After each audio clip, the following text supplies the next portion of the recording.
So originally this week's video we were going to be talking about foam core houses and basically how I build facades for buildings for D&D and Warhammer and other tabletop games. However, we ran into a bit of an issue that I thought would make a better video and would allow me to spend a little more time making this video and actually make it, well, something worth watching. So, what issue did I run into with? Well, I wanted all of my doors to be similar. Now, I can design windows to be similar. That's not a big deal. Windows tend to be pretty easy. But if I want a really nice looking door, a really good looking door, I need to be able to make copies of it. So what's the easiest way to make copies of it that isn't going to take a ton of time to constantly remake the same thing over and over again? Well, we can cast it in silicone. Or silicone, or many other different products actually can be used for making molds. In my case, I should have used Smooth On, but we'll get into what happened toward the end of the video. We ended up having a bit of a mishap. However, all of that set aside, let's get into today's video and let's talk about how I do mold making.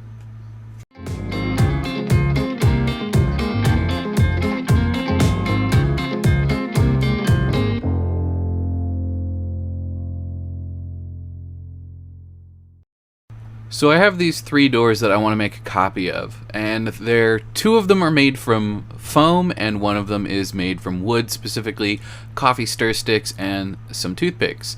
Now with the foam ones, I've done videos in the past on how to do wood grain on foam, and so I felt like there was no real need to show how I made these.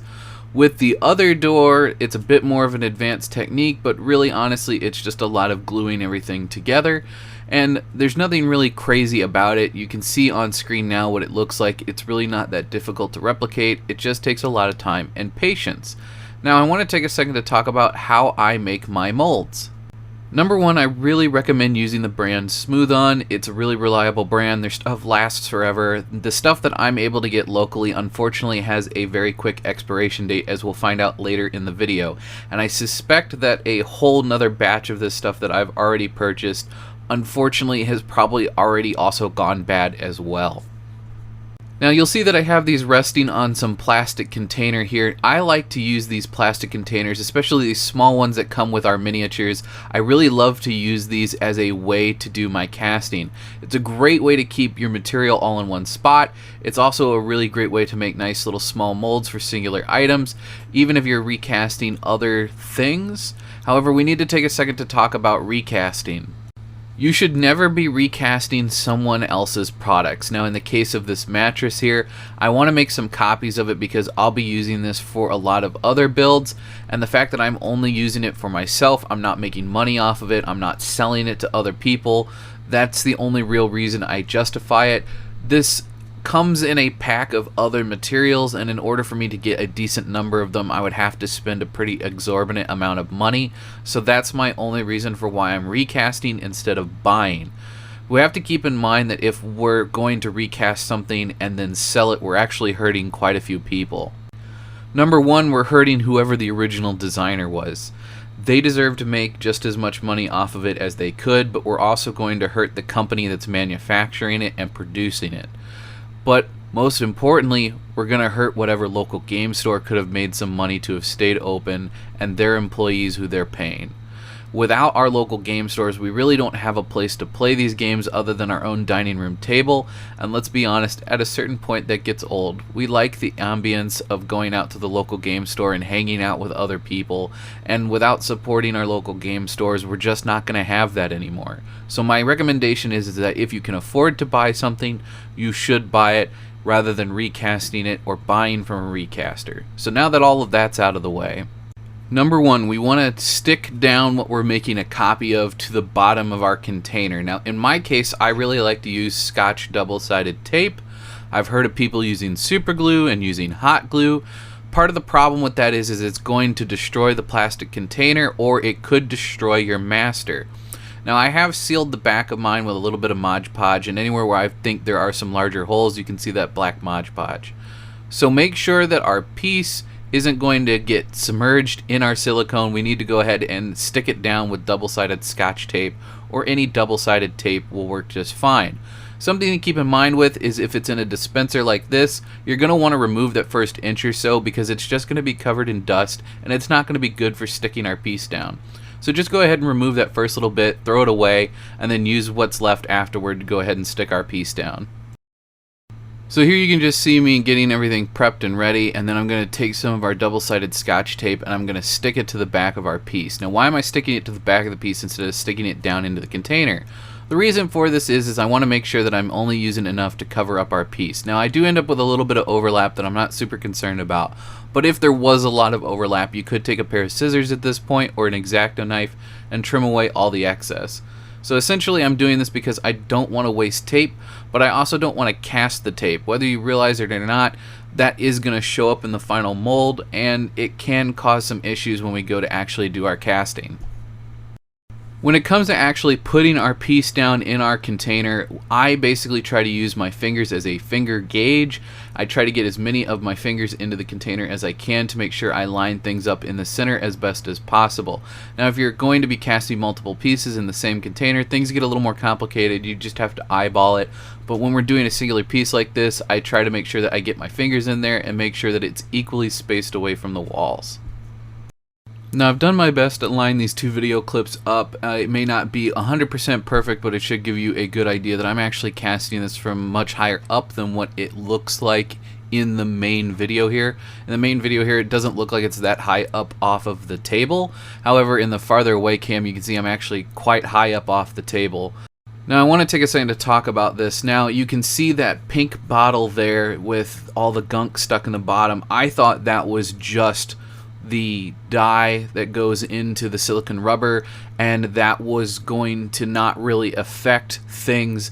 This actually ends up having a bit more of the curing agent in it than I thought it did, and well, unfortunately over 24 hours later, this piece just isn't dry. It's still super tacky, it's super spongy, it's kind of liquidy.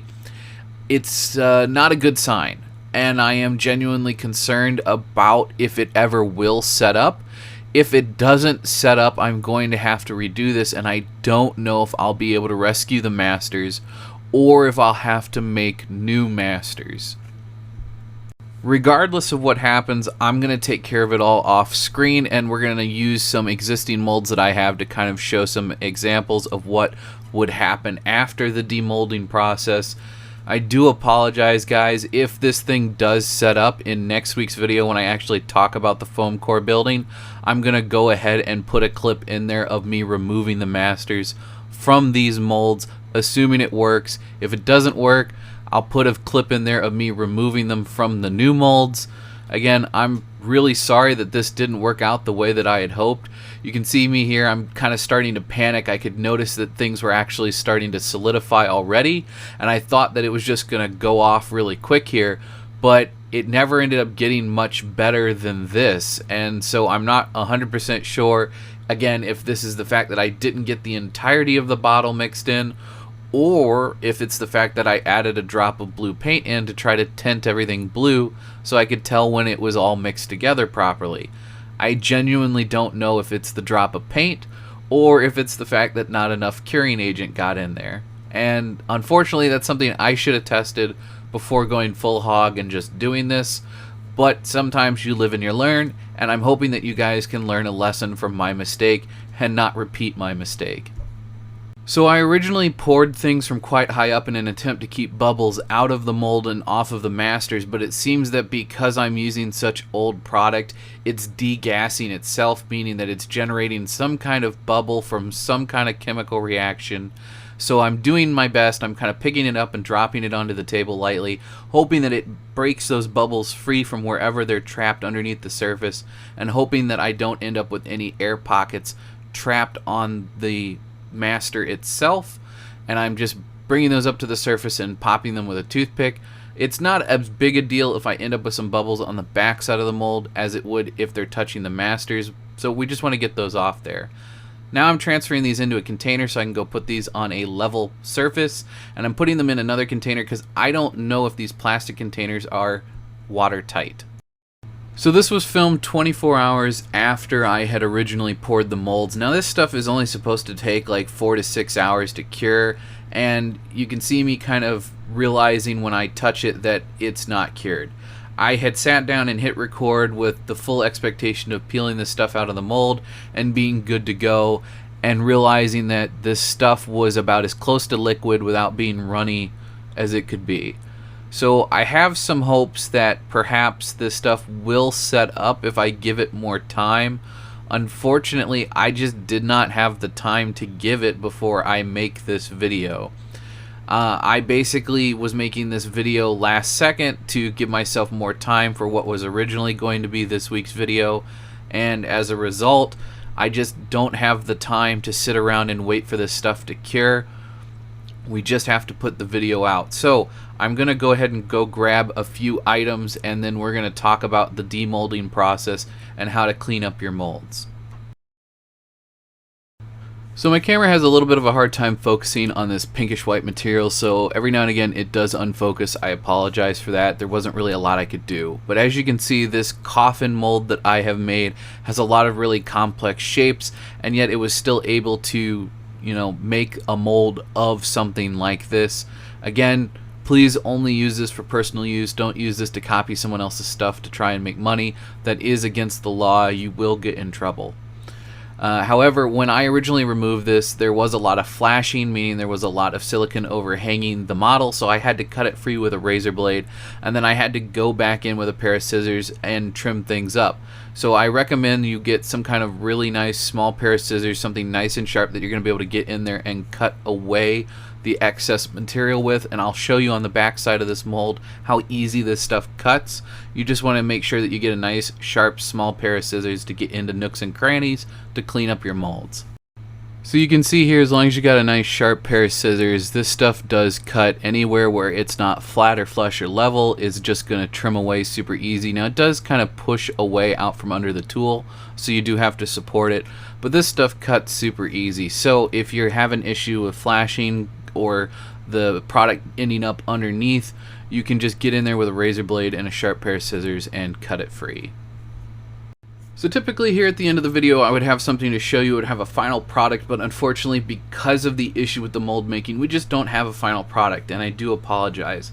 Now there have been plenty of cases in previous videos where I have actually used products that I have made from molds that I own, and you'll be hard pressed to figure out what's what, because it does do a really good job at replicating detail. This stuff works really wonderfully, and so does Smooth On. They're great products. I highly recommend that you give this a shot if you've ever wanted to try to do mold making. It really is just as easy as I made it look in the video, even though I had a bit of an issue. Just make sure that you use as much of the hardening agent as you can, meaning to its proper specifications, and if it looks like it's gone off, don't use it, just go buy more. Now if you do buy some and the hardening agent seems to have already gone off, most companies will just replace them for free, so take it back into wherever you bought it or return it to Amazon and get yourself a new one. All that having been said, thank you guys so much for all the love and support. Hopefully with next week's video you guys will really love what we're doing, and it'll give you guys some courage to push forward on some projects that I know a lot of you have talked to me about that you want to do but don't feel that you have the skill level to do. So hopefully we can get you guys pushed in the right direction and get you all started on that. In any case, I really hope that your display case is always full and your pile of shame never runs empty. Until next time.